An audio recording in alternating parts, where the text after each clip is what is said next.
comité spécial de développement, c'est que tous les acteurs sont mobilisés pour la mise en œuvre efficiente de ce projet de développement touristique de Saint-Louis et de sa région. Puisque, comme vous le savez, la région de Saint-Louis recèle un potentiel touristique très important, aujourd'hui exploité à 10% peut-être.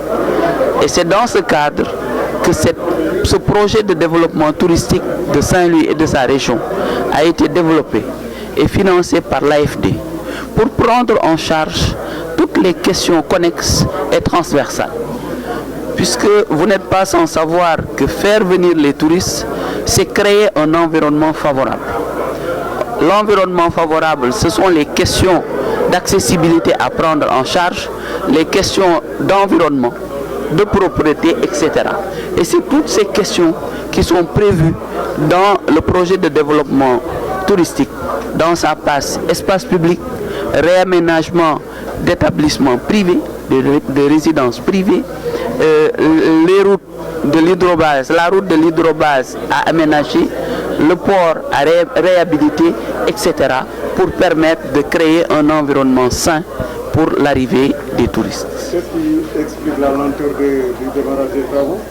Vous savez, comme je l'ai souligné, c'est un projet qui présente plusieurs composantes, 6 composantes. Et chaque composante est gérée par un maître d'ouvrage. La multiplicité des maîtres d'ouvrage, les procédures des partenaires au développement font que souvent le démarrage semble lent, mais une fois le démarrage effectif, la mise en œuvre sera beaucoup plus rapide. Et nous venons de constater que la plupart des procédures sont presque à terme et que les travaux vont effectivement démarrer dans les 3 mois à venir. Il y a même des composantes pour lesquelles des travaux d'urgence ont été réalisés. Il s'agit de la réhabilitation du toit de la cathédrale et des aménagements du parc de Djoudj et de Gumbel. Donc nous pensons que très rapidement, les populations vont voir les premières réalisations sur ce projet. Je pense que le déficit de communication découle des études qui ont été en cours, puisque souvent quand on communique sur le démarrage d'un projet, les populations ne voient pas concrètement ce qui se fait, le travail qui se fait. Alors qu'il y a un travail important qui est en train d'être fait. Le plan de communication qui sera déroulé très bientôt, puisque la procédure de sélection du cabinet de consultants de communication est en cours.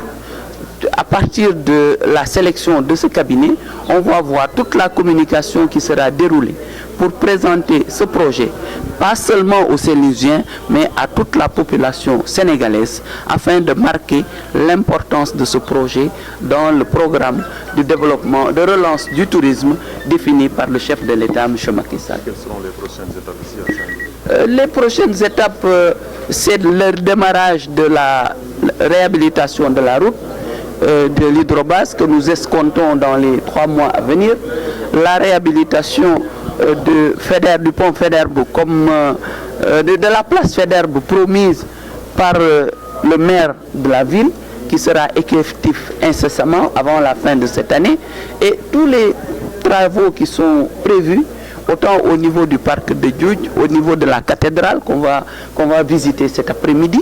Tous les différents chantiers, on va les visiter cet après-midi. Et avant la fin de cette année, la plupart de ces projets vont démarrer effectivement sur le terrain. La menace djihadiste, qu'est-ce que vous en faites? La menace djihadiste est partout dans le monde, que ce soit en France, que ce soit aux États-Unis, que ce soit partout. C'est une question qui est gérée. Nous vivons avec les menaces et les dispositions sont prises par le gouvernement du Sénégal pour faire face. Étant entendu que si ce sont les grands pays qui ne peuvent pas être épargnés, nous faisons le maximum qui est nécessaire pour que cette menace ne puisse pas être effective au Sénégal.